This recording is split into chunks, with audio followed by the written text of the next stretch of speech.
اعوذ باللہ من الشیطان الرجیم بسم اللہ الرحمن الرحیم ان الذین یکفرون بآیات اللہ ویقتلون النبیین بغیر حق ویقتلون الذین یأمرون بالقسط من الناس فبشرهم بعذاب علیم اولئک الذین حبطت اعمالهم فی الدنیا والآخرہ وما لهم من ناصرین۔ صدق اللہ العظیم۔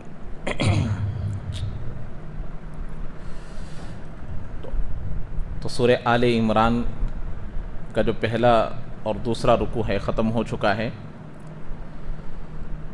پہلے رکوع کا خلاصہ اور اس کی جو تشریح ہے اور دوسرے رکوع کی جو تشریح ہے وہ پورے طور پر وضاحت کے ساتھ آپ حضرات کے سامنے پیش کیا گیا ہے۔ دوسرے رکوع کے آخری آیتوں میں دین کے متعلق ان الدین عند اللہ الاسلام کا مذاکرہ ہوا ہے، اور اس میں تذکرہ آیا کہ دین اللہ کے نزدیک کیا ہے، انصاف کے متعلق، دین کے متعلق بہت ساری باتیں آ گئی ہیں۔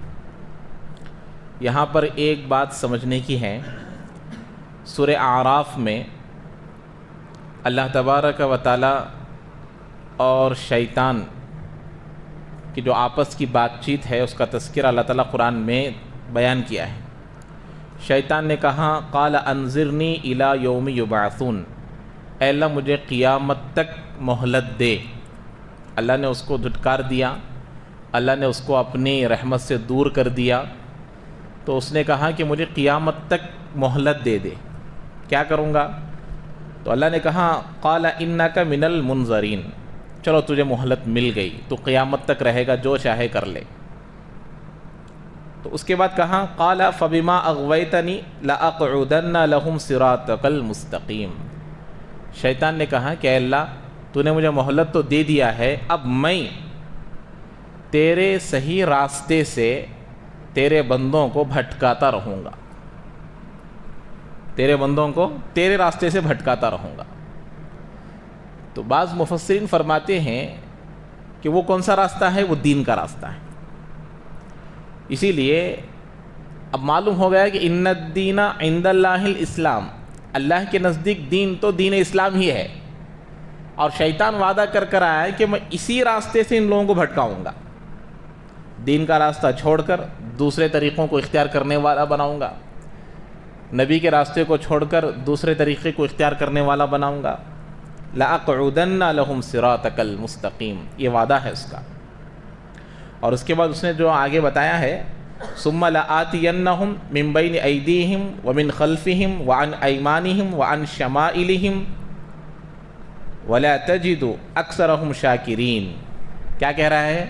اے اللہ تیرے یہ جو بندے ہیں نا، میں آگے سے آؤں گا، پیچھے سے آؤں گا، دائیں جانب سے آؤں گا، بائیں جانب سے آؤں گا، بھٹکانے کے لیے، ان کو راستے سے ہٹانے کے لیے، فرنٹ، بیک، رائٹ، لیفٹ، تمام طریقوں سے، تمام راستوں سے، ڈائریکشن سے میں آؤں گا، اور آ کر کیا کروں گا؟ ان کو بھٹکاؤں گا، اور تو خود ان میں سے بہت ساروں کو ناشکرا پائے گا۔ اللہ سے وعدہ کر رہا ہے۔ ناشکرا کا مطلب کیا ہے؟ ناشکری کا مطلب یہ نہیں ہے کہ میں دین پر نہیں چلوں گا، اعلان کرنا نہیں ہے۔ دین کا راستہ معلوم ہو کر دین پر نہ چلنا ناشکری ہے۔ ارے دین ملنا یہ اللہ تعالیٰ کی نعمت ہے۔ اپنے ہاتھوں سے بنائے ہوئے بتوں کو خدا مان کر زندگی گزارنا گمراہی ہے اور اللہ کی نعمت سے محرومی ہے۔ ہم لوگ ایک خالق کو مان کر چلنا اور ماننے کی جو توفیق اللہ کی جانب سے ملی ہے، یہ نعمت ہے نہیں ہے؟ تو اس نعمت کا حق یہ ہے کہ اللہ کے حکموں کی پابندی کرے اور نبی کی سنتوں کی اتباع کرے۔ پھر بھی اگر ان کو چھوڑ کر زندگی گزارا ہے تو ناشکری ہے۔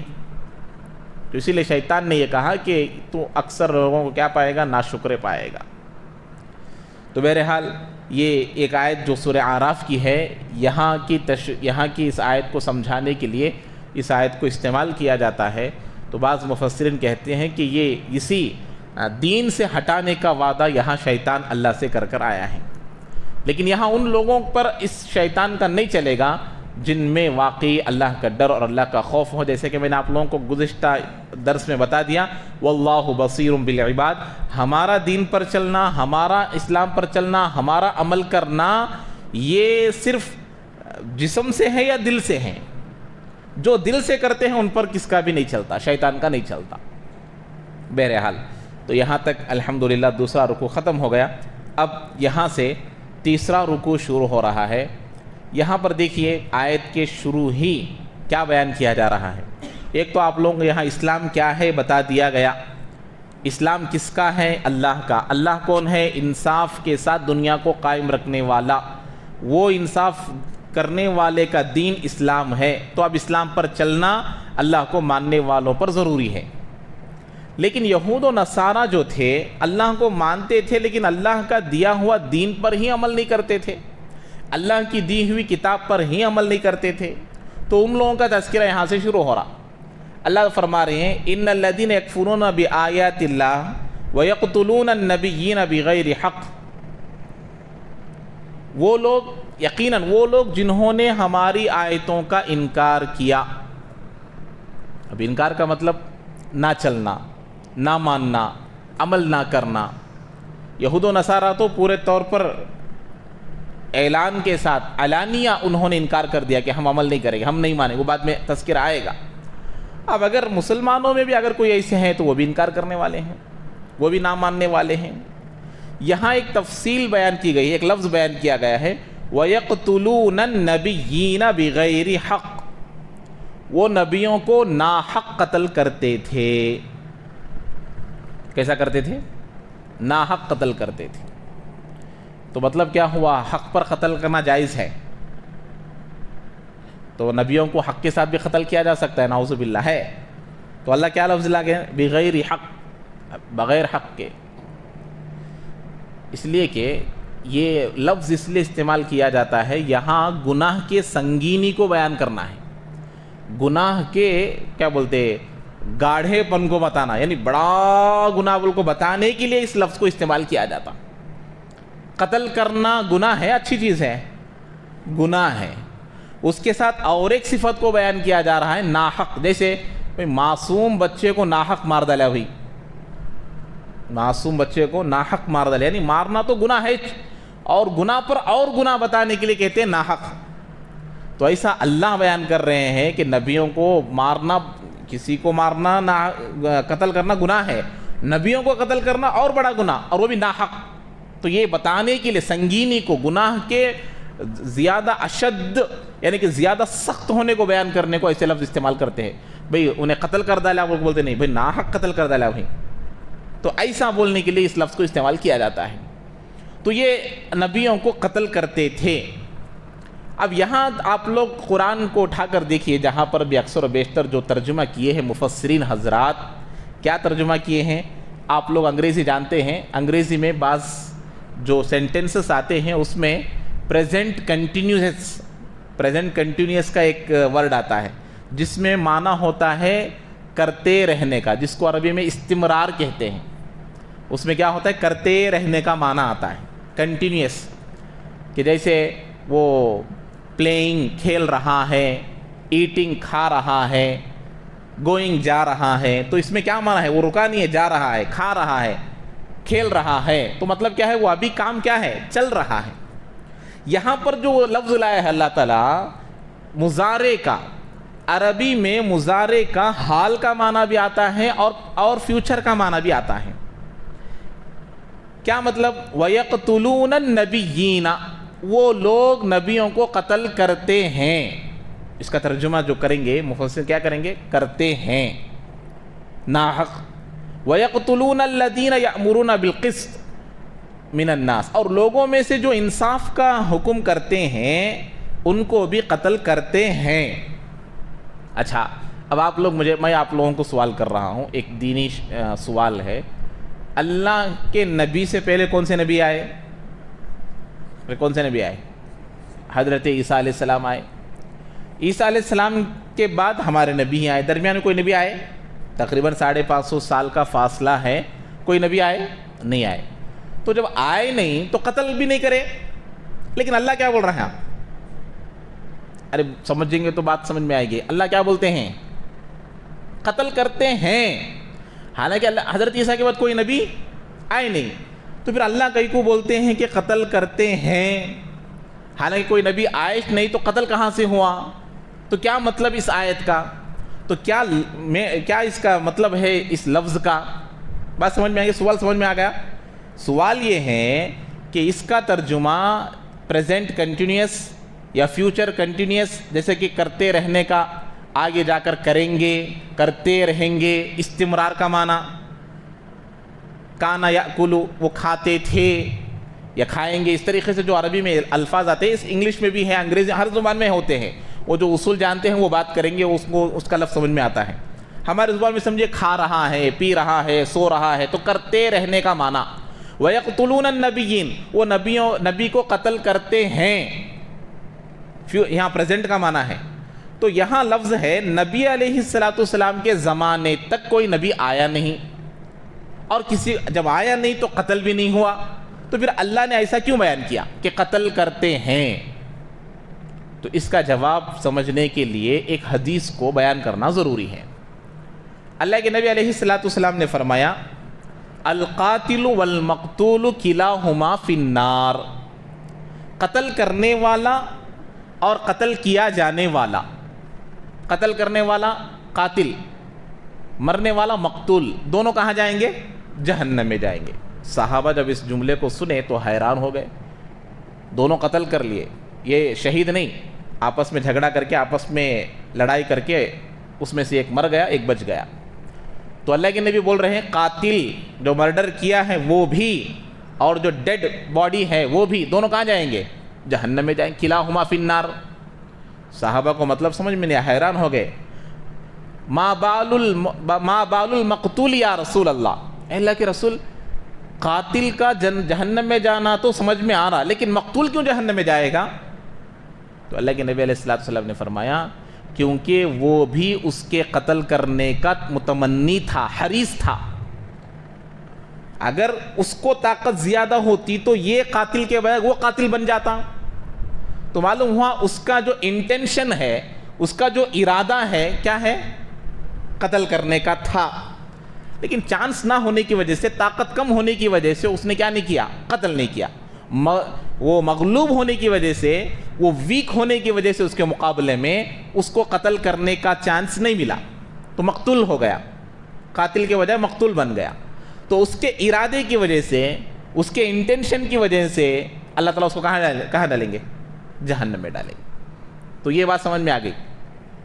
تو یہاں عیسیٰ علیہ السلام کے بعد سے لے کر اللہ کے نبی علیہ السلام تک جتنے یہود ہو، نصارہ ہو آئے ہیں، یہ اللہ کے نبی کو قتل تو نہیں کیے، لیکن قتل کرنے کے پورے یقین کے ساتھ ان کے دلوں میں ارادہ تھا. جادو سے قتل کرنے کا حربہ انہوں نے اختیار کیا، اللہ کے نبی پر جادو کیے اور وہ ناکام ہو گیا. دوسرا، زہر دیے، اللہ کے نبی کو قتل کرنے کے لیے زہر دیے. اللہ کے نبی کو حضرت جبرائیل علیہ السلام آ کر کہا کہ اللہ کے نبی کھانے میں زہر ہے، تو اللہ کے نبی نے پھینک دیا، کوئی دوسرے کھا لیے، وہ مر گئے، شہید ہو گئے. بڑا خطرناک زہر تھا. تیسرا، ایک مرتبہ اللہ کے نبی کسی سفر میں جا رہے تھے تو یہود و نصارہ نے، یہ جو اللہ کے نبی کے دشمن تھے، انہوں نے مشورہ کیا کہ اللہ کے نبی جو گھاٹی ہے، جیسے آپ لوگ گھاٹ سیکشن دیکھے ہوں گے، کیسا رہتا، اوپر جانے کا رہتا، ایسے راستے میں اللہ کے نبی جا رہے تھے. تو یہ کیا کریں، اللہ کے نبی کے راستے کو تنگ کرتے کرتے کرتے کرتے کرتے اللہ کے نبی کو سائیڈ لانے کی کوشش کیے، اور لا کر یہ ارادہ تھا کہ اللہ کے نبی کو سائیڈ جانے کے بعد دھکا دے دیں گے، گرا دیں گے. لیکن اللہ نے بچا لیا. اللہ نے ایک آیت نازل کیا، واللہ یعصمک من الناس، اللہ تعالیٰ آپ کو ان لوگوں سے حفاظت کرے گا. اللہ نے آیت نازل کیا. اللہ کے نبی جہاں پر بھی کسی جگہ آرام کرتے تھے یا جنگ میں جاتے تھے تو لوگ اللہ کے نبی کی نگرانی کے لیے کھڑے ہوتے تھے. کوئی قتل کرنے کے لیے آئے گا، کوئی مارنے کے لیے آئے. جب یہ آیت نازل ہوئی، اللہ کے نبی نے کہا اب آپ لوگوں کی نگرانی کی ضرورت نہیں ہے، آپ لوگوں کی سیکورٹی کی ضرورت مجھے نہیں ہے، کیونکہ اب کون بن گیا ہے حفاظت کرنے والا، محافظ، اللہ نے وعدہ کرا اب مجھے کوئی نہیں مار سکتا۔ تو ایک تو یہ ہوگا، جادو سے، زہر سے، اوپر سے گرانے کی کوشش کیے۔ چوتھا مرحلہ جو ہے، خیبر کے موقع پر اللہ کے نبی نیچے بیٹھے ہوئے تھے، اوپر سے پتھر، بڑی چٹان جو ہے ڈالنے کی کوشش کی گئی کہ اللہ کے نبی اوپر پھینک دیا جائے۔ اور پانچواں واقعہ تو آپ لوگوں کو سب کو معلوم ہے کہ اللہ کے نبی علیہ السلام ہجرت کے موقع پر جب اللہ کے نبی جانا چاہے حضرت ابوبکر کے ساتھ، تو اللہ کے نبی حضرت علی کو اپنے بستر پر سلا کر گئے، تو اس وقت بھی مارنے کی کوشش تھی۔ تو یہ سب کیا چیزیں کی دلالت ہے؟ ان کا ارادہ 100% اللہ کے نبی کو مارنے کا تھا، اللہ کے نبی کو قتل کرنے کا تھا، لیکن اللہ بچانے والا ہے، اس لیے وہ لوگ اس میں کامیاب نہیں ہو سکے۔ جیسے دو لوگ قتل و قتال کیے، لڑائی کیے، جھگڑا کیے، تو مرنے والا بھی جہنم میں جائے گا، مارنے والا بھی جہنم میں جائے گا، اس لیے کہ مارنے والا بھی مارنے کا ارادہ رکھتا تھا۔ ایسے ہی یہ یہود و نصارہ اللہ کے نبی کے قتل کرنے کا ارادہ رکھنے والے تھے، اسی لیے اللہ نے قتل کرتے ہیں کہا۔ اس حدیث سے یہ مطلب بات سمجھ میں آ گئی؟ تو معلوم ہوا یہود و نصارہ قتل تو نہیں کیے، لیکن قتل کرنے کا ارادہ رکھتے تھے، اس لیے ان کو گناہ بھی مل گیا۔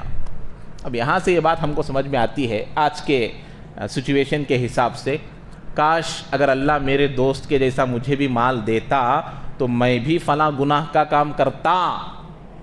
یہ ارادہ اگر کوئی کرے گا تو دونوں گناہ میں برابر ہیں۔ بھئی وہ فلاں جگہ میں جا کر انجوائے کر کے آ رہا ہے، فلاں جگہ میں فلاں گناہ کر کے آ رہا ہے، کاش مجھے بھی مال مل جاتا، مجھے بھی پیسہ مل جاتا تو فلاں جگہ پر جا کر میں بھی فلاں گناہ کر کے آتا، حالانکہ کیا نہیں کیا۔ اللہ کے نبی کی حدیث مبارکہ ہے دونوں گناہ میں برابر ہے۔ ایک آدمی اللہ کے راستے میں خرچ کر رہا ہے، ارادہ کر رہا ہے کہ اللہ کاش مجھے بھی مال دیتا تو میں بھی ایسا خرچ کرتا، کیا نہیں کیا، لیکن دونوں ثواب میں برابر ہیں۔ بنی اسرائیل کا واقعہ ہے، یہ پوری ریتی اگر اناج بن جائے تو میں بنی اسرائیل میں تقسیم کر دوں گا۔ وقت کے نبی پر اللہ نے الہام کیا کہ بتا دو آپ کے امتی کو کہ پوری ریتی کے برابر اناج خرچ کرنے کا ثواب اس کے نام اعمال میں لکھا گیا۔ تو نیتوں پر اللہ کے فیصلے ہوتے ہیں، چاہے وہ گناہ کی نیت ہو یا نیکی کی نیت ہو۔ تو ایسا یہ نبی کو قتل کرنے کا ارادہ رکھتے تھے۔ تو ایک تو بات یہ ہو گئی بغیر حق۔ اس کے بعد وَيَقْتُلُونَ الَّذِينَ يَأْمُرُونَ بِالْقِسْطِ مِنَ النَّاسِ، اور لوگوں میں سے جو انصاف کا حکم کرتے ہیں ان کو بھی قتل کرتے تھے، قتل کرتے ہیں، مضارع کا معنی، حال کا معنی بھی کرتے ہیں۔ تو یہ کیا مطلب؟ اب نبی جانے کے بعد نبی کے وارثین کون ہیں؟ وہ علماء ہیں نبی جانے کے بعد۔ اسی لیے تفسیر میں لکھا ہوا ہے ایک ہی دن بنی اسرائیل 40 پر 3 انبیاء کو قتل کریں۔ کتنے انبیاء کو؟ نارمل آدمیوں کو نہیں، نبیوں کو، 40 پر 3 نبیوں کو۔ اس کے بعد صالحین جو اس وقت کے زمانے میں نبیوں کی اتباع کرنے والے تھے، 170 صالحین کو قتل کیے۔ جو لوگ آ کر یہ کہتے تھے کہ بھئی انبیاء کو قتل نہیں کرنا، یہ اچھے لوگ ہیں، تو یہ انصاف کا حکم دینے والے ان کو قتل کیے۔ کتنے؟ 170، اور وہ 40 پر 3 ایک ہی دن میں۔ تو اب یہ سلسلہ قیامت تک چلے گا۔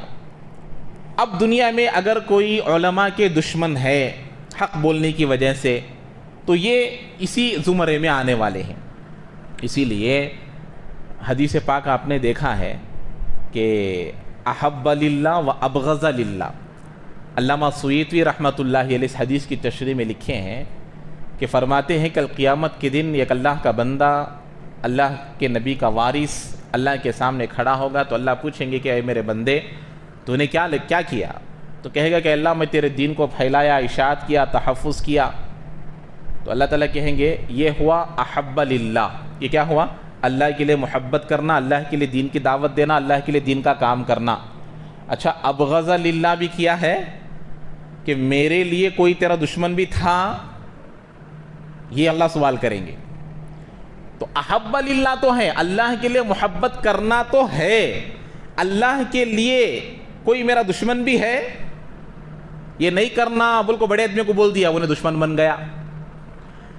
حق پرست عالم ہونے کی دلیل، حق پرست دین کی دعوت دینے والوں کی دلیل یہی ہے کہ اس کے دین کے معاملے میں دشمن ہو.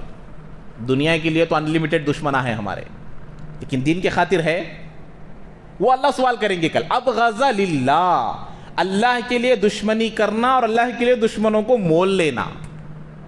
دنیا کے لیے کون آتا ہے کہ دیکھیں گے، وہ دین کا ہے تو بھائی چھوڑو بھائی جان دے، دین کا ہے تو چھوڑو بھائی جان دے بولتے. یہاں اللہ کے نبی کے، اللہ کے دین کا، قرآن کا جنازہ اٹھ رہا ہے، کسی کی زبان نہیں اٹھ رہی. اور اپنے گھر کا معاملہ ہے تو یہ اللہ کل سوال کرے. ابغض للہ، اللہ کے لیے بھی کوئی دشمنی کرنے والا ہے، اللہ کے لیے بھی کوئی دشمن ہے تمہارے. تو اسی لیے فرماتے ہیں کہ دشمنوں کا دین کے خاطر کب ہوتے ہیں؟ جب حق بولنا شروع کرے، یہ درست نہیں ہے، یہ نہیں کرنا، یہ نہیں، تو آٹومیٹک ان کے کیا ہو جاتے؟ دشمنہ شروع ہو جاتے کہ بھئی ان کو کیا پوچھتے، چھوڑو، انہوں اچھے نہیں، انہوں بولتے نہیں، انہوں یہ نہیں، یہ نہیں، یہ نہیں، یہ نہیں بولتے.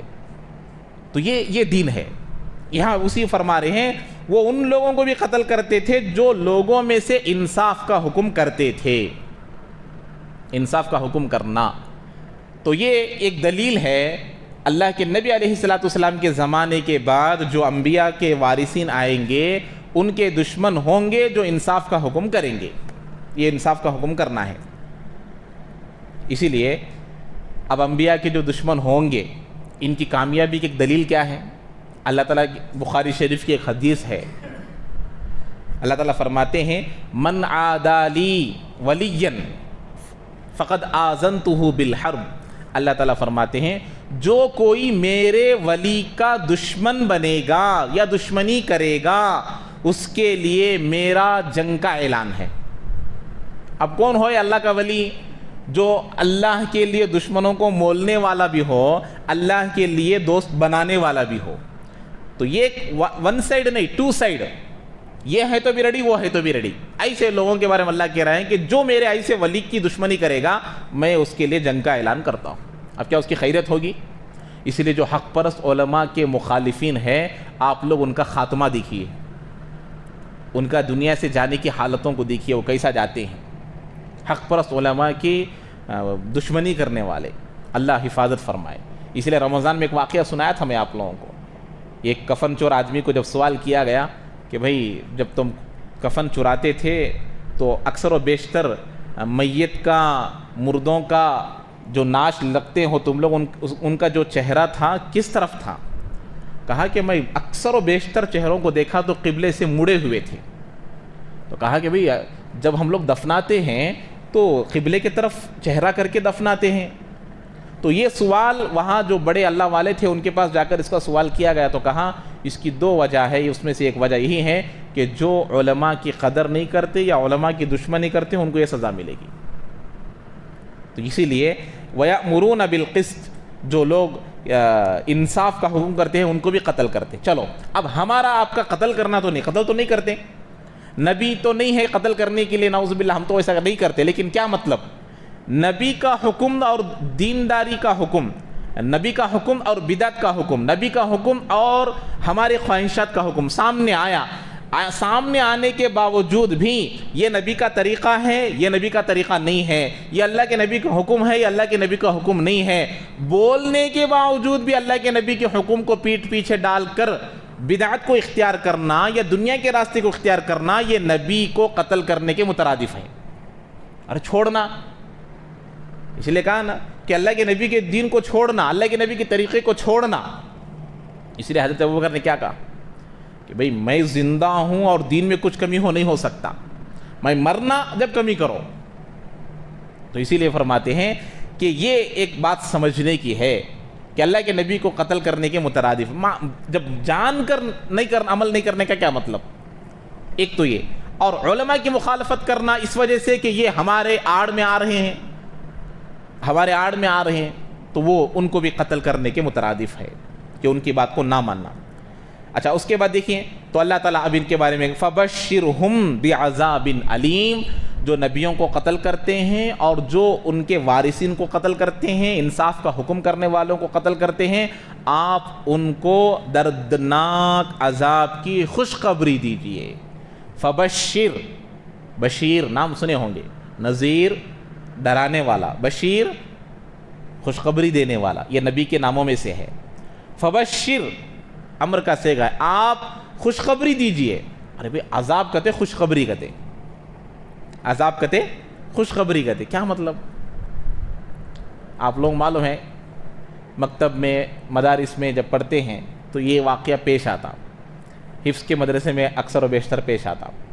تو بسا اوقات کلاس میں کوئی بچہ غلط کام کر دیا، کسی وجہ سے اسے مارنا ہے، سزا دینا ہے، تو محترم صاحب بلائے تمہارے کلاس کے فلاں بچے کو بلا کر آؤ، اسے کلاس لینا ہے۔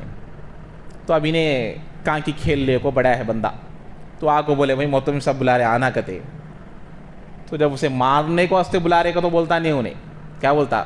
پورے دینے کو واسطے بلاتے ہیں، کیا بولتا ہے؟ پورے دینے کو، انہیں خوش ہوا تھا، کھانے کی پورے سمجھتا، تو وہاں جانے کے بعد کون سے پورے ملتے ہیں وہ انہیں جانتا، تو اسے کیا دے رہا انہیں؟ خوشخبری بول کو دے رہا، لیکن وہاں جانے کے بعد معلوم ہوتا وہ خوشخبری نہیں ہے، وہ عذاب ہے، وہ سزا ہے۔ تو اللہ تعالیٰ فرماتے ہیں یہ کام کرنے والوں کو خوشخبری دو، کس کی؟ دردناک عذاب کی۔ تو یہ سمجھنے کے لیے بتایا ہوں میں۔ تو اللہ آگے ان کا رزلٹ بیان کر رہے ہیں، یہاں سزا بیان کر دیے، اب ان کا رزلٹ کیا ہے؟ رزلٹ ان کا اولئک الذین حبطت اعمالہم فی الدنیا والآخرہ، یہ وہ لوگ ہیں جن کے اعمال برباد ہو جائیں گے، دنیا میں بھی آخرت میں بھی۔ دنیا میں برباد ہو گئے تو آخرت میں کہاں کا رہے گا؟ تو اللہ نے یہ اعلان کر رہے ہیں کہ دنیا میں بھی ان کے اعمال برباد ہوں گے اور آخرت میں بھی ان کے اعمال کیا ہو جائیں گے؟ برباد ہو جائیں گے۔ آگے اللہ نے فرمایا اچھا وما لہم من ناصرین، اور ایک بات کیا؟ ریکمنڈیشن چلتا کیا کہ وہاں بھی ذرا، تو اللہ تعالیٰ بولتے نہیں وما لہم من ناصرین، کسے بھی بلا لے گا تو بھی ریکمنڈیشن بھی نہیں چلتا، ایک اللہ نے یہاں فیصلہ کر دیا۔ اب اس کے بعد جو آیت شروع ہو رہی ہے اس کا کچھ پس منظر ہے۔ ہم لوگوں کو جب ایک گائیڈ مل گئی، ایک کتاب مل گئی، گائیڈنس دینے والے مل گئے، تو اب اس کو ماننا اس کی قدردانی ہے، اس کو چھوڑنا ناقدری ہے۔ نبی مل گئے گائیڈ کرنے کے لیے اور کتاب مل گئی عمل کرنے کے لیے، تو پھر بھی ان باتوں کو چھوڑنا ناقدری ہے۔ تو یہود و نصارہ ایسے ہی کرتے تھے، بات کتاب کی ہو، ان کی کتاب کی ہو، مانتے نہیں تھے، عمل نہیں کرتے تھے۔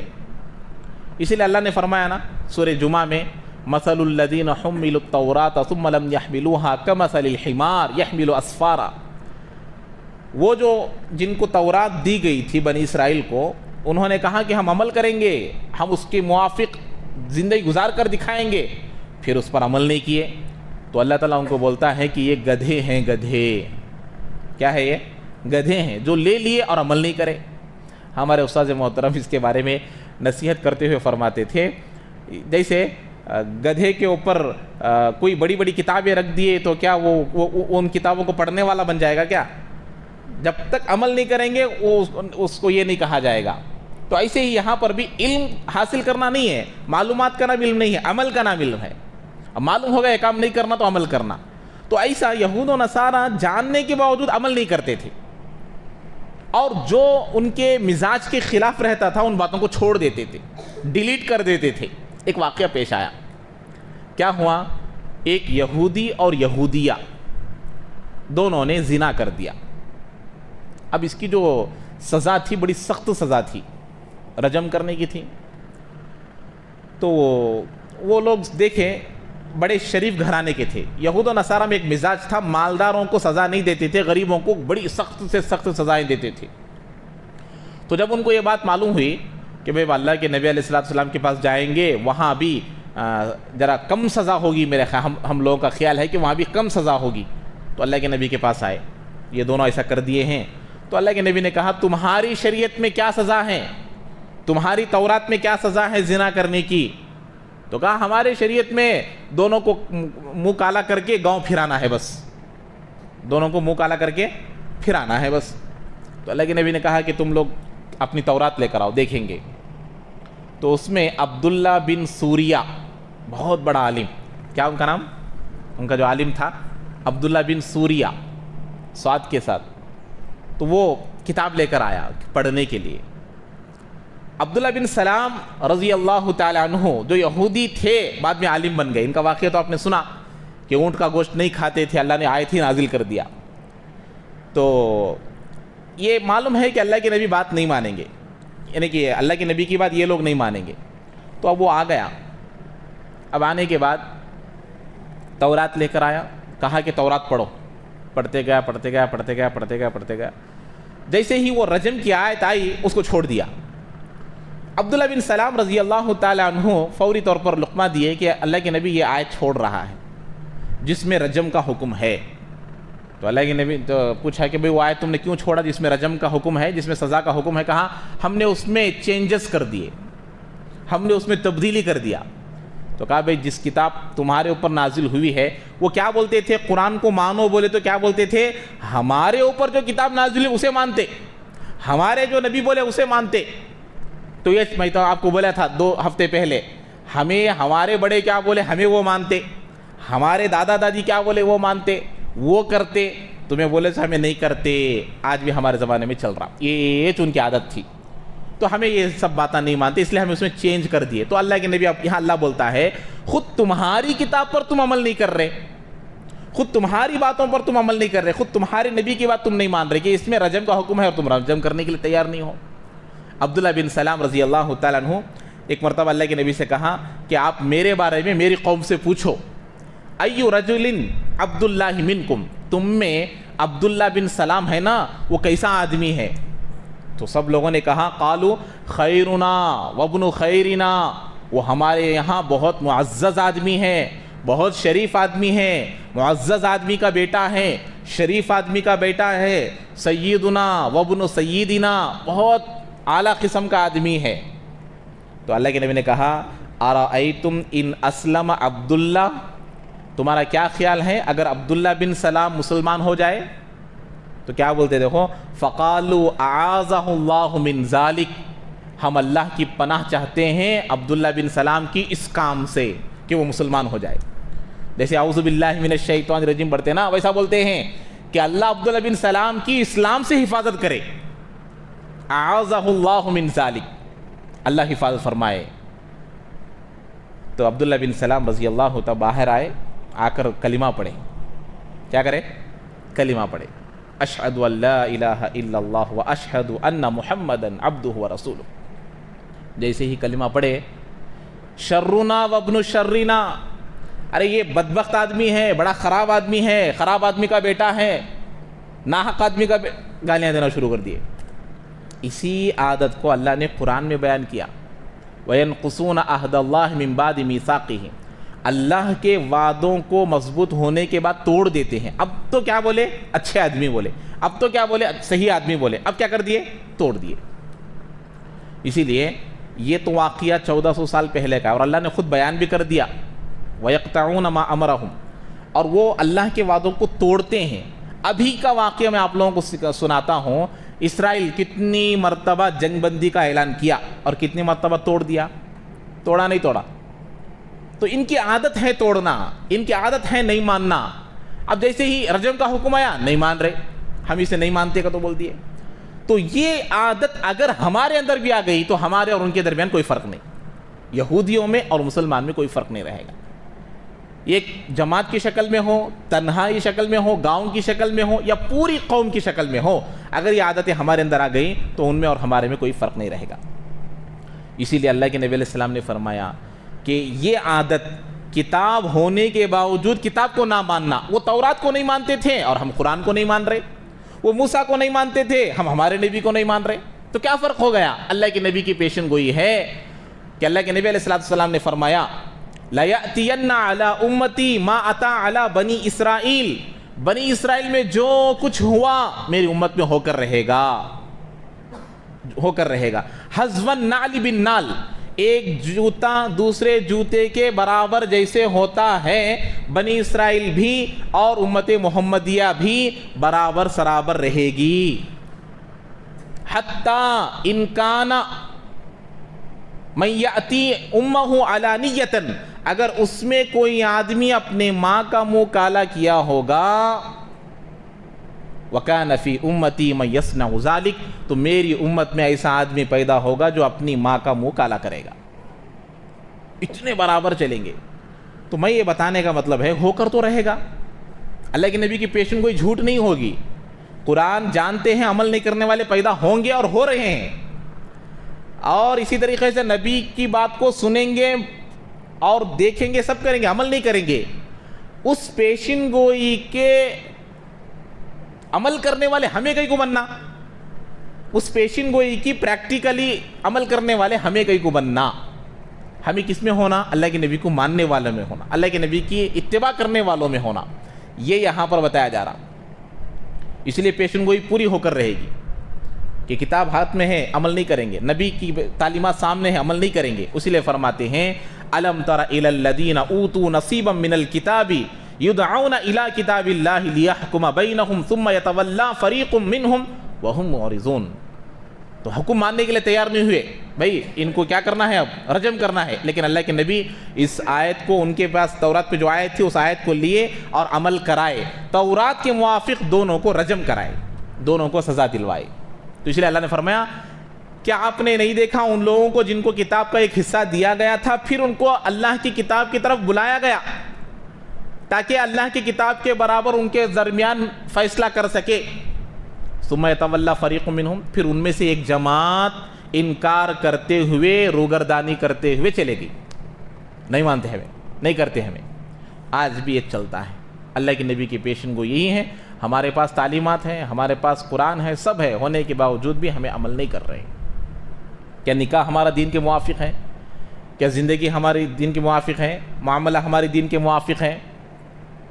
اچھا نکاح، آپ لوگوں کو ایسے لوگ بہت مل جائیں گے جن کا خیال یہ ہو کہ ان کے مزاج کے برابر لڑکا نہیں ملا یا لڑکی نہیں ملنے کی وجہ سے لڑکے کی عمر 40 کو چلے گئی، لڑکی کی عمر بھی 40 کو چلے گئی، اور اس کو کوئی آدمی اتنا بڑا عیب نہیں سمجھیں گے. اب میں ایک بات بولے تو بھائی تم نہ جب تک سنت کے موافق کرنے والا لڑکا ہے لڑکی نہیں ملتی، نکاح نکو کرو گا. تو بولے تو پہلے کیا بولتے بولو؟ پھر لسٹیٹ ملتے نہیں، لڑکی کی عمر زیادہ ہو جائیں گی نا، لڑکے کی عمر زیادہ ہو جائیں گی نا.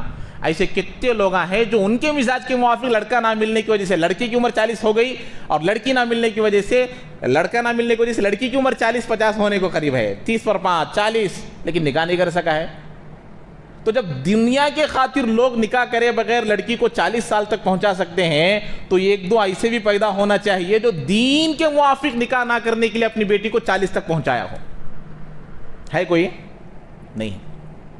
کہ سنت کے موافق نکاح کروانے والا جب تک نہیں ملے گا، جہیز نہیں لینے والا نہیں ملے گا، اور جو اللہ کے نبی کا طریقہ ہے اس کے موافق نکاح کرنے والا نہیں ملے گا، نہیں کروں گا.